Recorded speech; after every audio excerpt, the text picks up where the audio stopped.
Okay, we're gonna go ahead and start. I'll call the meeting to order. My name's Carolyn Lyle. I'm the chair of the tree committee, and the other tree committee members are here. You want to introduce yourselves? Mike Cantor, Amy, sir. Alan Schwartz.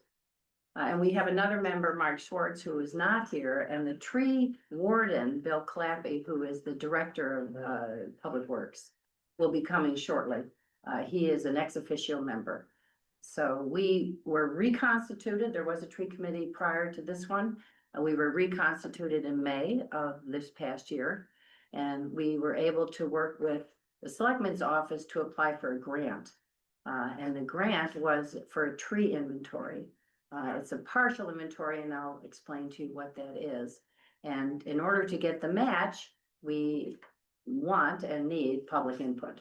So the purpose of this meeting is to get your input and your questions and your comments about the inventory. The full inventory results are on that 3-ring notebook. I have another one here if anybody wants to look at it also. So we'll just go ahead and start. All right, so get that, and we don't have anybody online just yet. Okay, so I'm gonna, There you are. hey, there he is. This is this is Bill Claffey. He's our tree warden. Thank you, Bill. How are you? Okay. So the grant was for a tree inventory and management plan.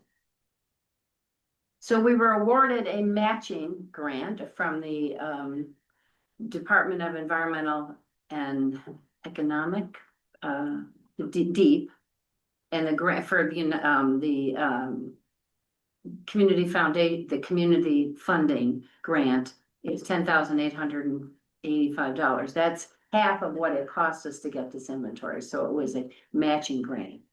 So that's the urban community forest part of DEEP that granted this. It was under their category of community trees. And we applied and received the grant in January. The survey was done in June and July. And it was of 100 miles of the town roads, 6 parks were inventoried. The 100 miles of town roads, those roads were identified in the hazard mitigation plan as important egress roads for exits. So we took a sample of the trees that were identified we took a sample of all the trees, and the sample that we used is from the hazard mitigation plan.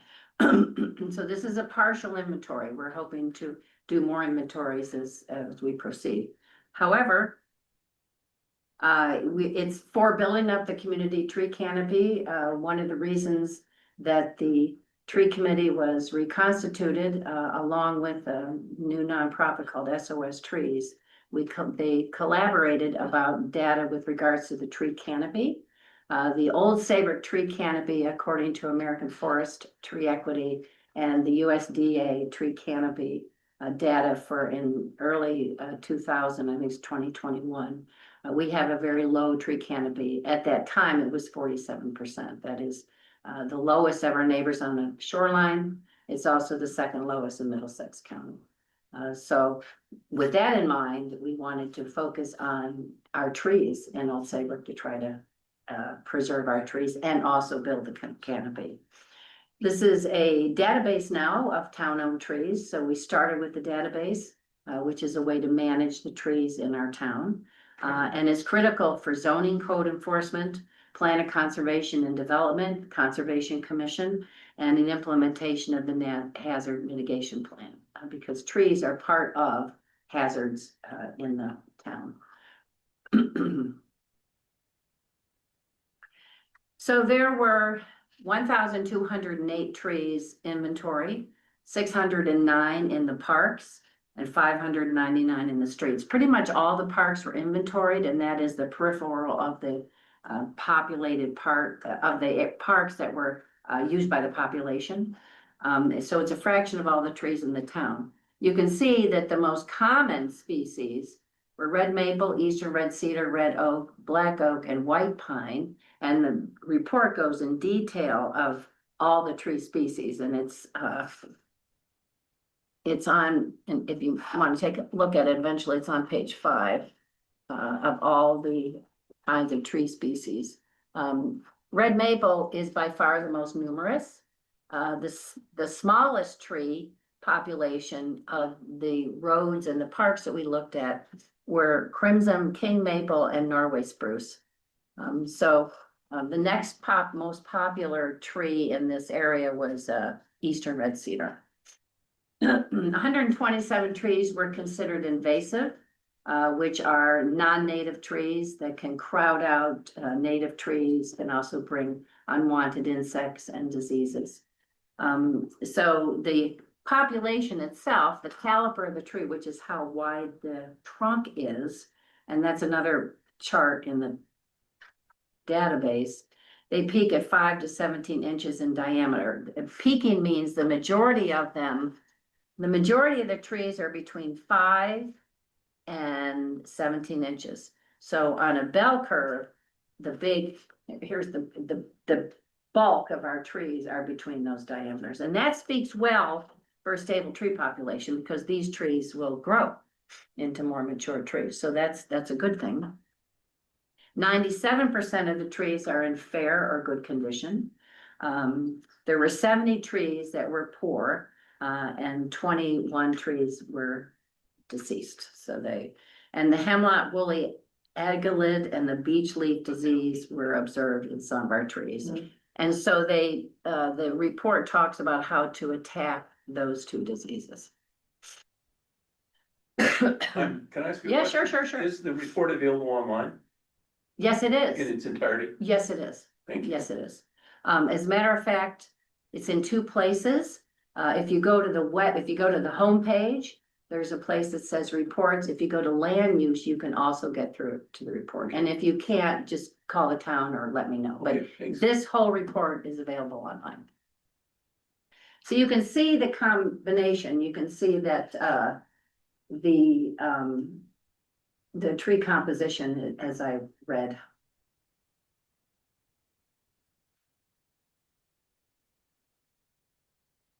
The red maple is the most prominent of all of those. So the risk findings are, a risk finding means to what extent is a target, a building, a person, or a home at risk because of the health of that tree. So 96.5% were low risk of impacting any one of those things. 38 trees were at moderate risk, 4 trees were a high risk. There were 0 trees at extreme risk. However, the database identified trees, and Bill can speak to that, identified trees that need to be addressed, either pruned or coming down immediately. So the recommendations were a 5-year managed care plan. That's also in this book. And that's to improve the tree canopy coverage townwide. And it's to make the roads and the sidewalks safe because those are places where there are targets, cars or people or buildings. We want to maintain the municipal properties.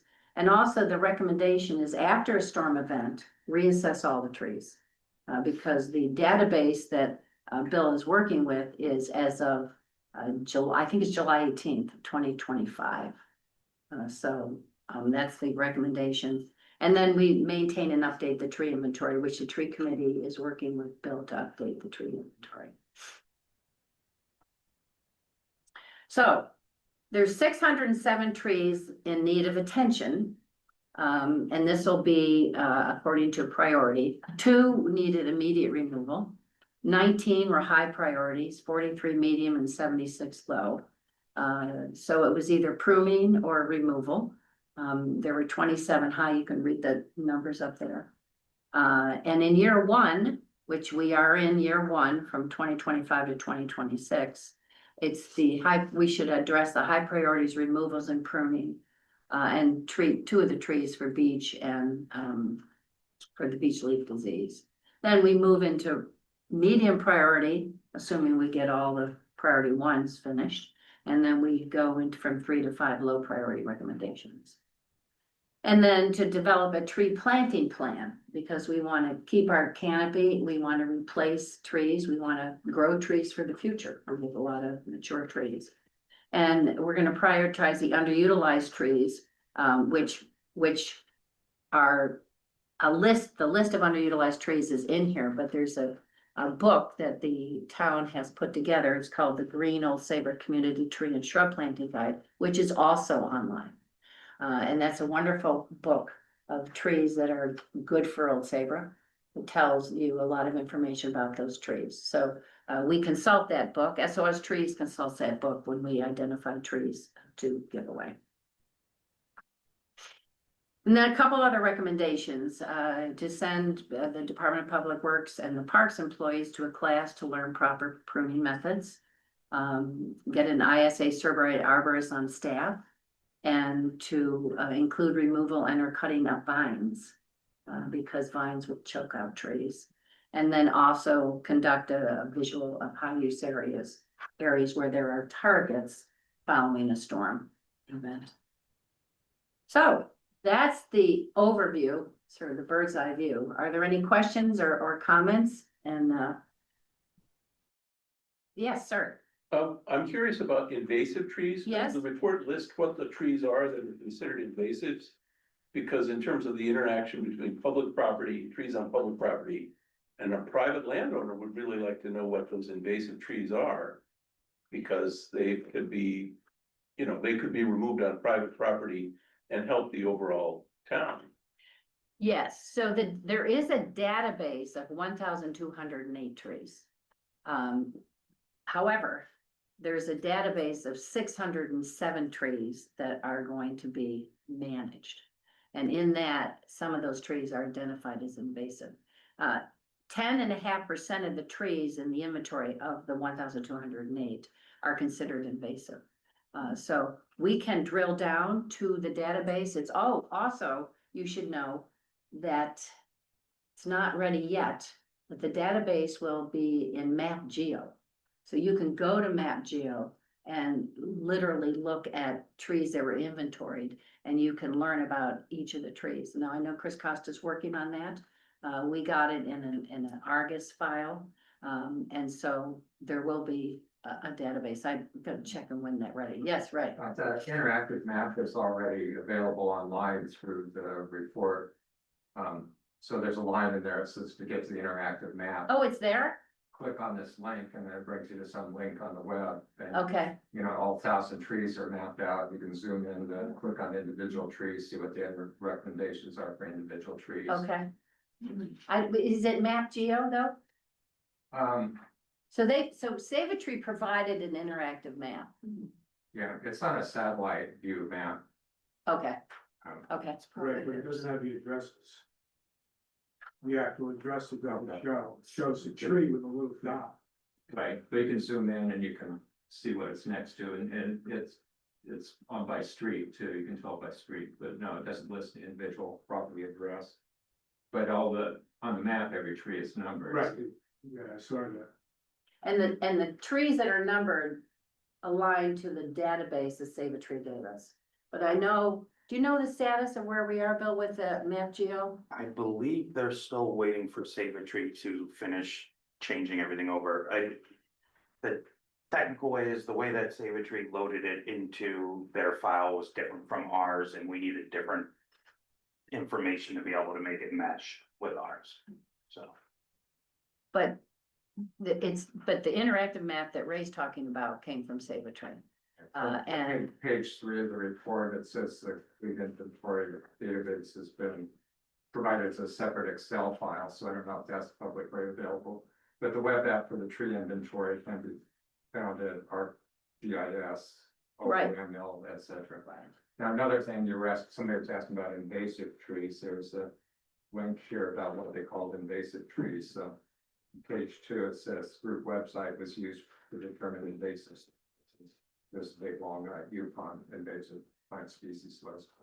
But I don't know if it's marked in the database specifically which trees are invasive. I believe it is. If you go through the spreadsheet, so if you map out the tree, you go through the spreadsheet, I believe the spreadsheet tells you it's invasive.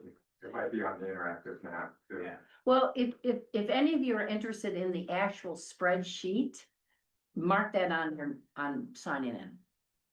Because we can help you, at least inform you as to when that information is interactive on MapGeo. I mean, we can do that anyway, once we have it done, but anyone that's here specifically, feel free to mark that your interest in the MapGeo, because that, you have to turn it into a shape file, and then the shape file has to be loaded, and then, the land use will identify what in the shape file, because in the database, there's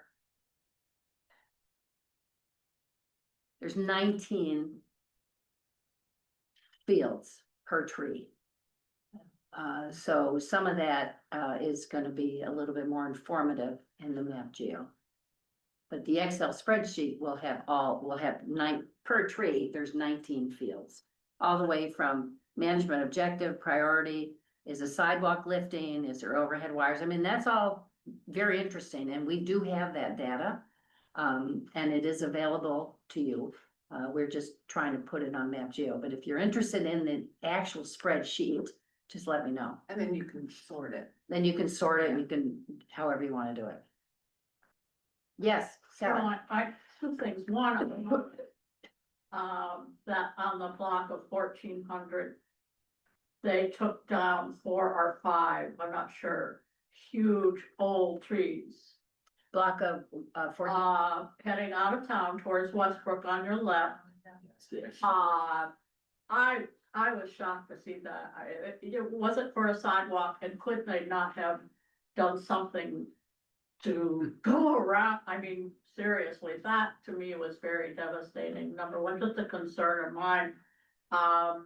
And then the second thing is, are you all gonna be looking soon for the lanternflies, because they have totally invaded Greenwich and that whole area coming up the coastline, and it is such a serious situation. Here. So I was wondering, I found one this Here. morning. yeah, and to let the public here in this community know that they are on their way, because they have totally inundated, the whole Greenwich area for one. I mean, we go walk around Greenwich Point stomping on them all over the place, and they do have traps up for them in certain areas of our parks and so forth, but it is becoming a very serious situation. Luckily, the bats like them, and apparently some of these other species that didn't know what they were, are beginning to think they're okay and tasty, but.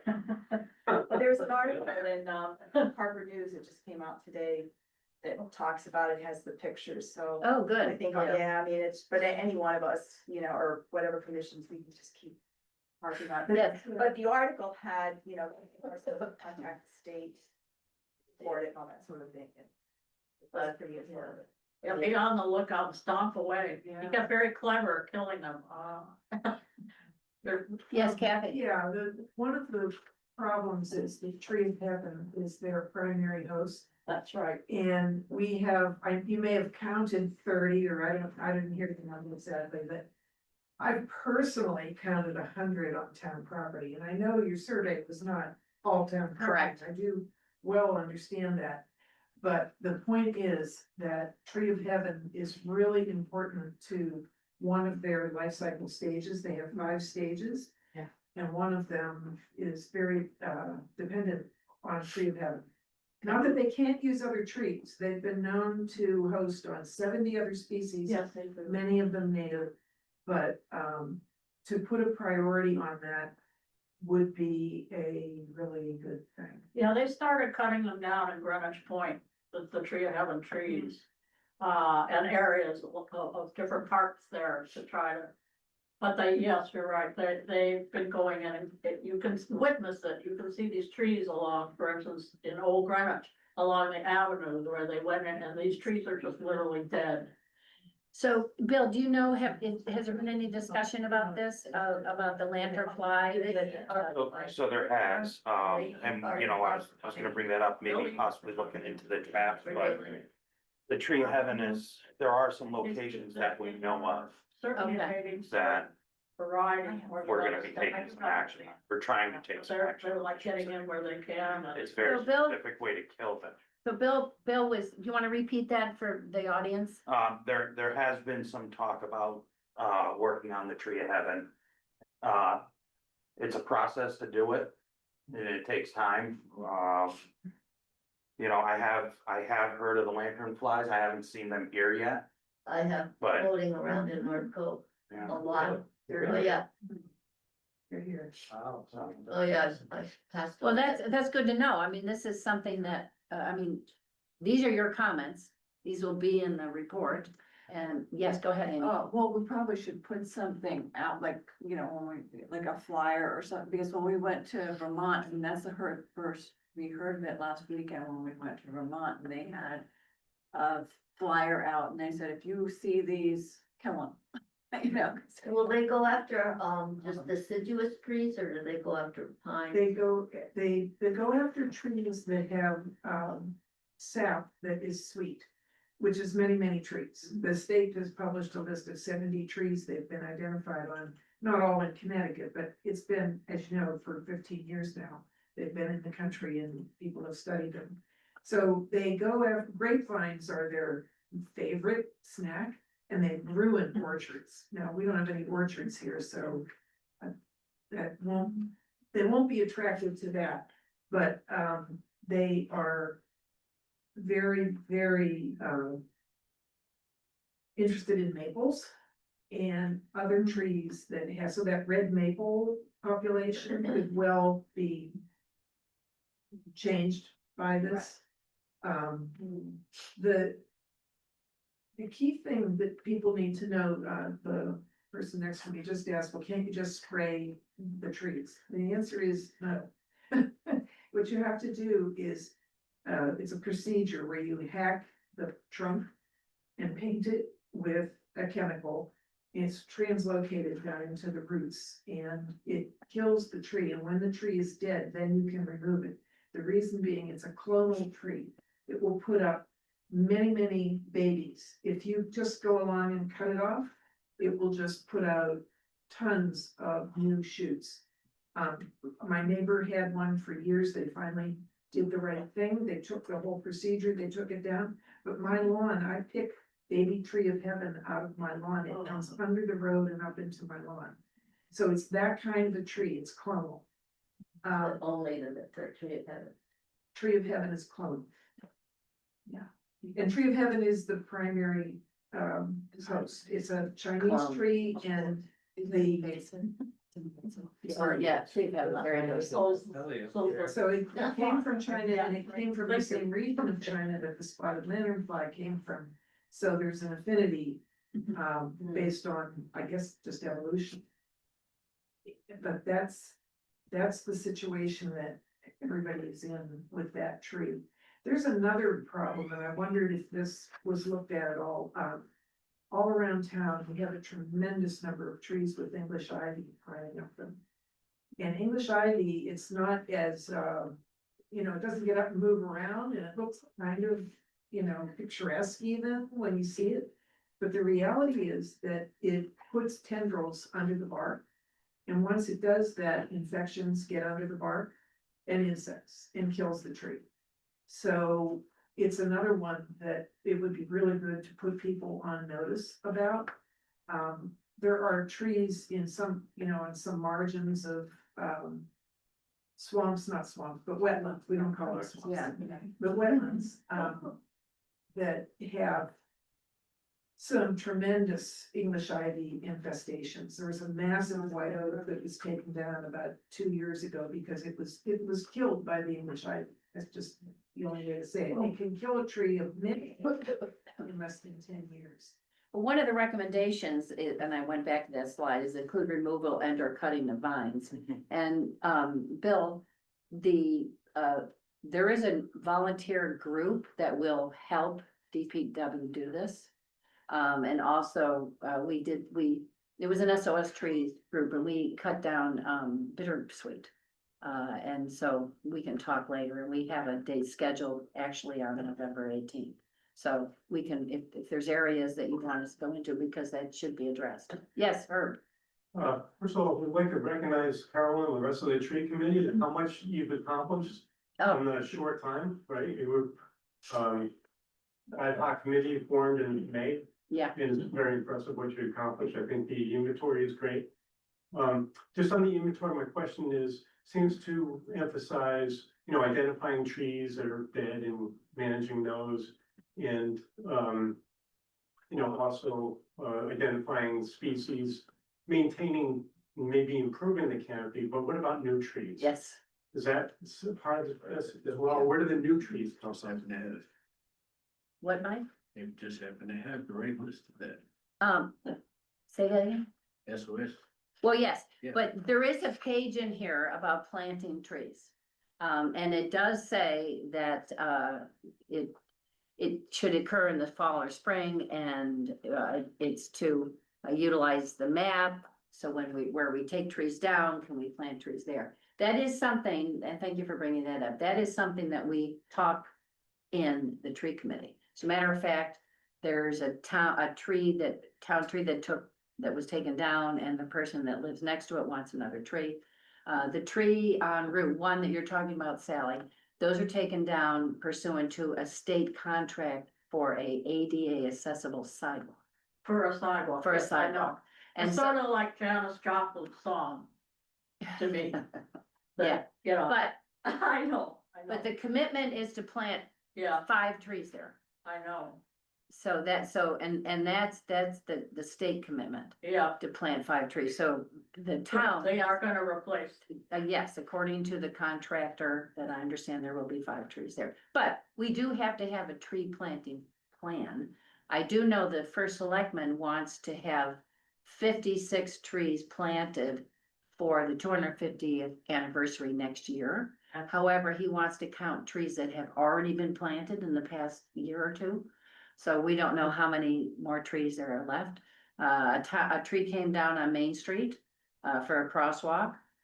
There's a tree that came down at a road ending in Cornfield Point. I don't know if you know about that one. So there's trees that have been taken down. So this is that we want to replace. But this is something the tree committee will work with, Bill on doing that, but Also, Yes. question, is there cause I haven't really noticed them, yet, anyways. When a tree is going to be taken down, is there a notice posted on that tree? No, Yes, oh, there is. there's one on Bolton Road that's been posted. Okay, so that it's posted. Yeah. This is for town trees. for town trees that, Town trees, yeah. okay. Yeah. Okay, yes, Tanya. Well, seeing as we're trying to save trees, and maybe the town should have an open meeting about the lantern fly for public. For the public to just get educated a little bit. I mean, if she's saying in Greenwich, it's become a huge problem. Right. We're trying to save trees here, maybe we should be a little more aggressive in educating the public, because we have such a small canopy. Okay. And people work and they don't check their trees, and between the Harbor News and maybe following up with some Right. sort of town, we could recommend that the town do something Yeah. with the public Okay. meeting. Yeah. Because not everybody looks in their yard and checks their trees every day unless they're retired, they just are busy with kids and whatever. But if the alarm bells went up and on weekends, people said, hey, you ought to check your area and see if the. I Good think idea. somebody made the suggestion that there should be a flyer, Yes, public information flyer, Yeah. okay, that people can actually pick up and take home. And I would say, this whole subject of vines, including invasive vines, I mean, not just grapevines, but also the bittersweet bittersweet, yeah. and all of those vines that are just a huge problem in town. And I think if we get the hue and cry out about the tree of heaven, I Yeah. think more people will be inclined to take them down on their own property, which Yeah. of course helps a lot too. The other thing is if there's a sick tree, the cost of taking down trees is expensive, so if you tell people. To watch out for the lantern fly, cause it will eventually lose the tree, then people will start going, Right. hey. That's Kathy. not Yeah, there's something that you can do in the winter that is, not as challenging as running around your yard looking for flies. And that is that they lay their eggs at about, chest height, they lay their eggs on maples, a lot of maples, certain tree of heaven, and lots of other trees. And they're pretty visible. So you can go on and scrape them. There are towns where they've organized school kids to go out and find trees with these egg layers on them. To scrape them off, but you're not then chasing a moving target. It's there in front of you. And, like I said, it's reasonably easy to, once you've been given a couple pictures of it, it's reasonably easy to identify what it is. People maybe should report to the town if they've got them, so that we can geographically see how they're. So this doesn't happen, it's after November that this is Yeah. visible. They lay their eggs in the first couple weeks of November. And it's throughout the winter that these, it looks like putty. It looks like a gray putty on the bark of the tree at about chest height. And you can just scrape them off into a bucket. When they come out, the and- little black bugs, what would you do with them? Yeah, what do you? Get rid of them. I don't know, except to say that if it were my house, I would probably put them in a bucket with vinegar and let them soak.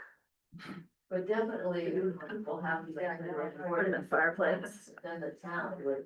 But, Yeah. So you can also find them, believe it or not, on vendors' cars. This is how they've moved between states. Is that they will lay their eggs or take a ride on the fender of a car. They can put on the trucks, the undercarriages, lawnmower equipment. They're pernicious as all get out, so it really is. They get on boats, Boats. our islands out in Greenwich were infested with them, and they were coming over on the ferry boats and so forth. Yeah. So, Yes, sir. Thanks for this opportunity. I really support this work out down. Great, thank you. I'm a volunteer with the Red Cross. My wife and I are on the disaster action team for the Southeast region in Connecticut and Rhode Island. And we've had the opportunity to get some virtual deployments this year, meaning it's working from home on computer and phone, assisting people getting assistance from the Red Cross from the California wildfires.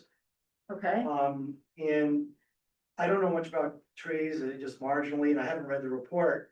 But as I was thinking about it, and that my property is connected to the preserve, which I would assume was included in your study, at least in terms of tree canopy, the park part. the preserve is, the old Multiple Saybrook paths, part of the yeah. preserve would be calculated as part of the tree canopy. Okay, But nothing in the preserve was inventoried. and that was part of my question, if, and maybe it's a different avenue to get my answers, but are these forests monitored for risk, fire danger risk? I know California is a much different climate, they had a different problem, but talking to the people who were impacted, it was just heart-wrenching to learn that they were totally surprised by these fires, and just it was devastating there for a lot of people. But I know we've had some recent like forest fires in Berlin as well. So is that part of what this committee is getting into to look at risk management of the forest that way?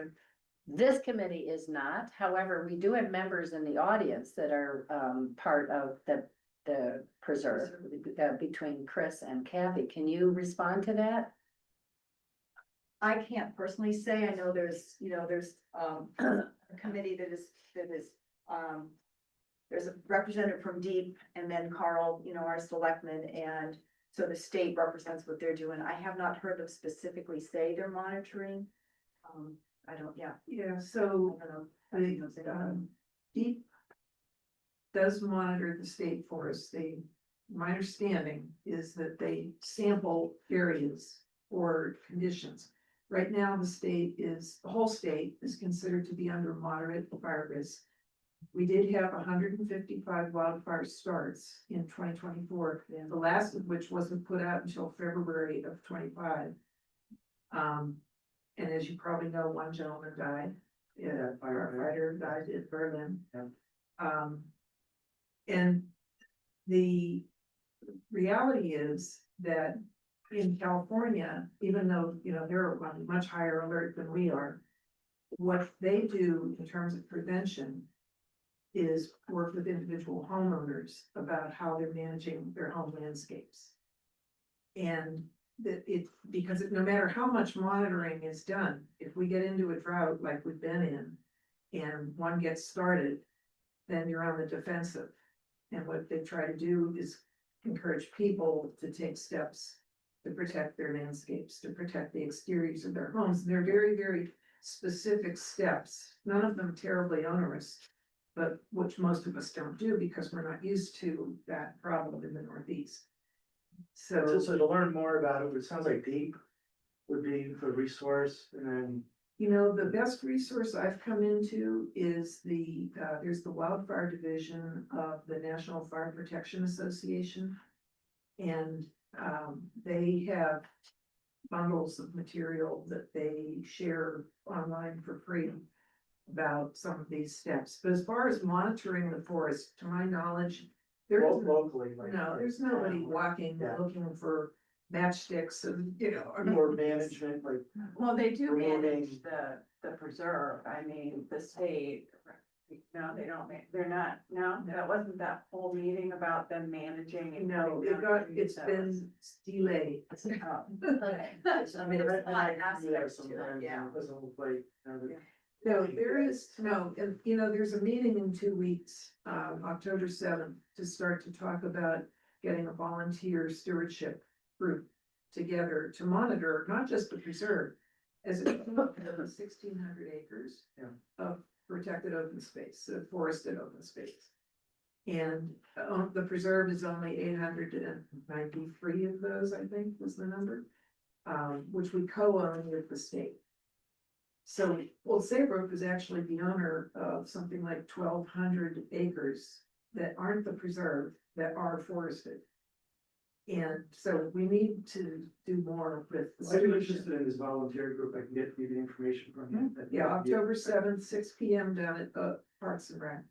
Oh, wow. What's the name of the group holding the We meeting? don't know yet, but I mean, it's Parks and Rec, it's under their auspices, but Ray has been calling it the Woods and Trails Team, Okay, so. Is the land trust get rolled into it?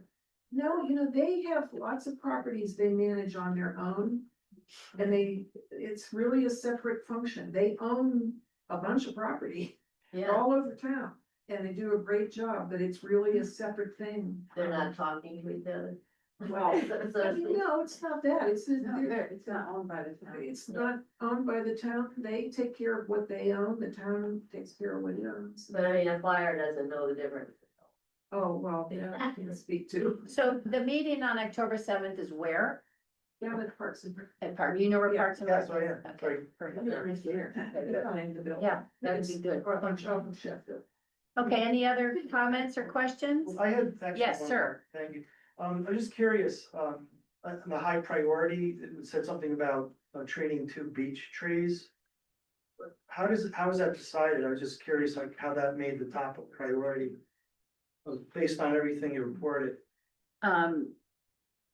This was, high priority removals and pruning 2 beech trees for beech leaf disease. Do you know which one these are, Bill? I do, so one is out here in front of the gate, so we wanna, So that's we wanna high catch. profile. Yeah, well, not because it's out in front of the cave, it's because we wanna catch it before any more damage happens. Yeah. And try and, you know, prevent and keep it healthy. They've taken a hard hit in the past. I lost the beech tree on my property. Yeah, so we wanna try and preserve as many as we can. Is there effective treatment for beech leaf? There is, yeah. It's in the report. And in, actually. and in September 30th, Save a Tree will be here for our 2 beech trees. When I got a quote on it, it was very expensive for me personally to do that, but. It's like they had to soak the roots or something, or. So there's a couple of different methods. Whether or not which one works best. Yeah. I can't answer that at this time. But, I mean, Save a Tree is a professional company and, we're gonna get them treated. Where's the other one? The other one is, bear with me here. He's very. Yep. Okay, 107 Old Boston Post. And that also will be treated. Yes, yep. So it's really good we have this database, for our tree warden to focus on trees, that are high priorities. Yes, right. One more question. What's the annual budget in Old Saybrook or the town for tree maintenance and planning and all this? And how does that fit in with what could potentially be a 5-year plan that coming out of this inventory? I mean, do we have money to do the recommendations? So we don't have money to do all of the recommendations. And I want to say, I'm right in the vicinity, I believe it's 55,000, I could be wrong on that, I don't have the exact number. So I do apologize about that, but we don't have all the money to do all these recommendations, because a lot of the money in that budget is also for day-to-day or year-to-year items, so we have been sneaking them in, and the Department of Public Works is stepping in wherever they can to try and alleviate, to take down some of this list. And everything's prioritized, of course, we'll do the high priority things first. Yes, yep. But the budget discussions are coming up. So it would be a good, idea, like if you're, concerned about money for our trees, now that we have a tree inventory, it'd be good to speak up and ask, for that kind of money to be dedicated to the budget. Because, we now have a database, we now know what needs to be done. And we can get cost estimates for this, and we can try to get that in the budget. Yes, Kathy? Yeah, as far as places to plant trees, I'll just mention, I probably have said it, but there are 2 large parcels that have been, we've been working on reducing the invasive plants there for 2 years now, and that's Founder's Park in the Fort Saybrook Park. And we're coming up on the time when the treatments will be finished, and there will be a need for lots of vegetation, because if you don't revegetate, you go right back to a weedy condition. So in terms of the 56 trees, for instance, or some fraction thereof, there will be room to put those in, and the good thing is, in both cases, it's lots of open space, not traffic, not anywhere that anyone would get hurt by a tree,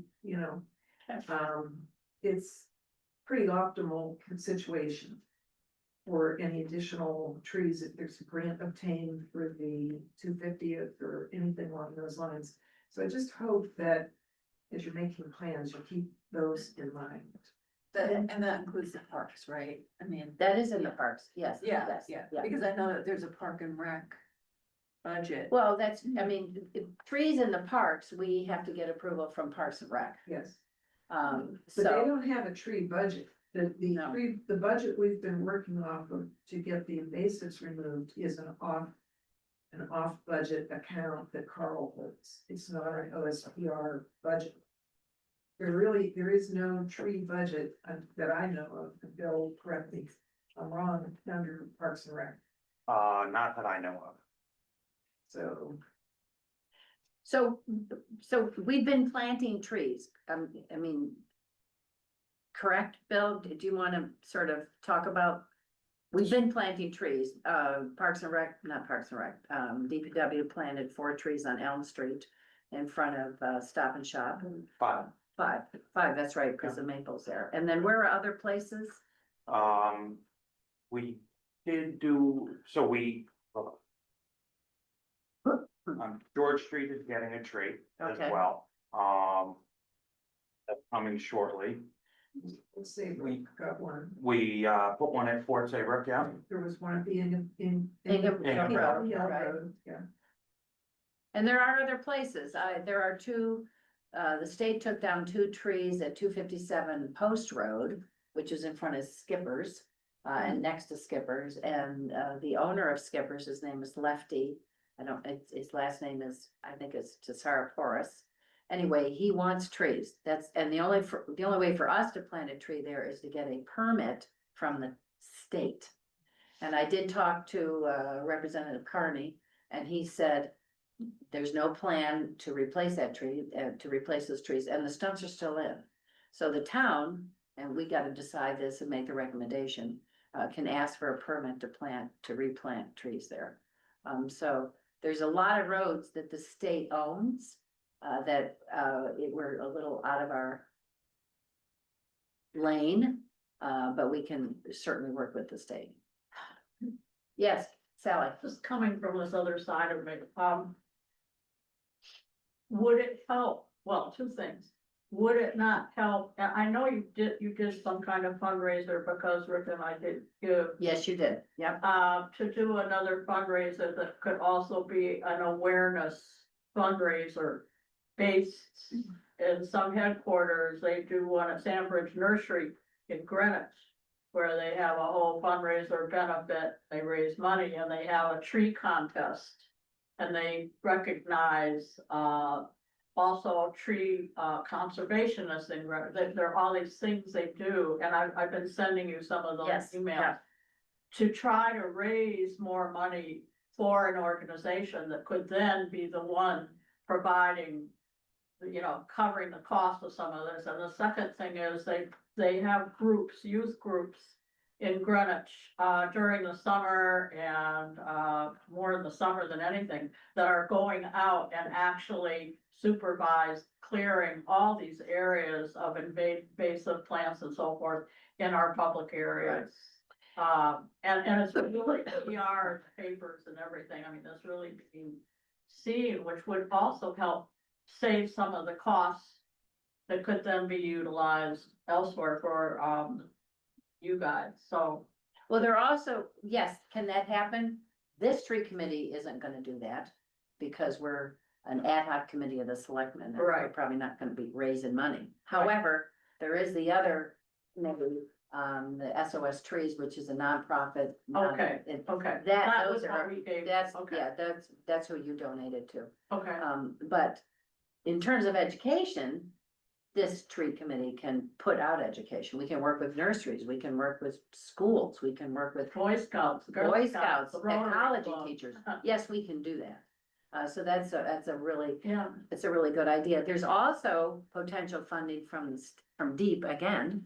They had another grant that just ran out in, August.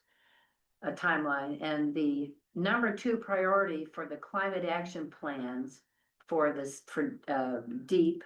And also for the River Cog, which we are in the River Cog, Council of Governments, is protecting the urban forest. So there are grants coming up for education, for planting, for collaboration with municipalities. So we got this grant because we are a municipality. So there are grants coming up that can help with this.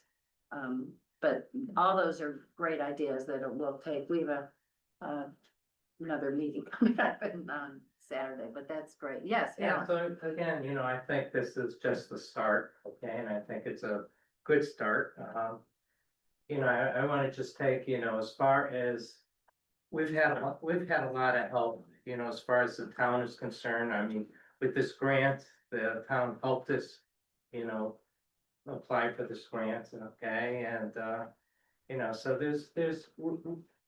you're working on it all. I know you are. The town has. I know Carol has been The really. town has our back, Yeah, okay? right. And we've been told that over and over again, and as far as money is concerned, of course, there's a limit, but they've been able to find money. At least that's what I'm at, okay? Yeah. But we are gonna be facing more and more expenses. So, and so these are, this is And now is a the little time. bit of new chapter in town trees. But Alan's right, we haven't run up against any kind of pushback, so, but the public needs to talk as well, which is why this is great to see all these people here. Okay, all right, anything else? Amy or Alan or Mike or Bill, anything you wanna say? Thank you all for coming and being involved. Yeah, it's great. But to your point, if you see so if someone sees a notice on a town tree. Yep. What does it say? Does it say you have concerns? To all parties being notified, well, word for word, I couldn't tell you, but Okay, to all parties being notified, this tree is up for being taken down. If you object, it tells you where, okay, how to object it. okay, good. And it's up for how many days? One comment about that, I mean, maybe, you know, you can reference a tree inventory or, you know, have to do it on the notice so people could go to it and see that there was a plan and a rationale for taking down that particular tree. It doesn't tell you, but you could always call and find out. So if it's a tree that needs to come down due to a danger or loss of life, it's considered an immediate response. So it probably wouldn't, it probably wouldn't be notified. For instance, there was a tree on Bolcom Road that is gonna be coming down. I had to post it, the neighbor next door said didn't want it down. And the town had to get our engineer to assess the risk and the danger of that tree being down. Okay, so it's a process. Yeah. And plus, the database you'll see online, and Bochum Road was not one of the, roads that were inventory, but the database you see is a limited number of roads.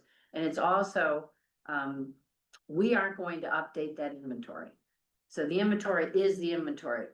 Bill has his own database that, he will update, which is also, the tree committee looks at, and if you're interested in that database, we can show you that database. That's a dynamic database that, Bill looks at weekly. So the good news is we have databases. Yippee.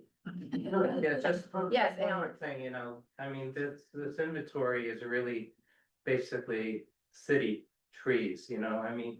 The important thing is that most of the trees are on private property. And it's important that people in these private properties don't just automatically think, well, I don't like this tree here and I'm just gonna cut it down, you know, so we need to educate, you know, that cutting down, just randomly cutting down trees for, oh, I want a little bit better view or something like that, it's. Think about it Yeah. before you do it. Yeah. All right. Okay, so, one more business for the tree committee. I need a motion to approve the minutes from August. I'll second. Okay, all those in favor of approving the minutes from August? Aye, okay, perfect. All right, well, thank you all very much for coming.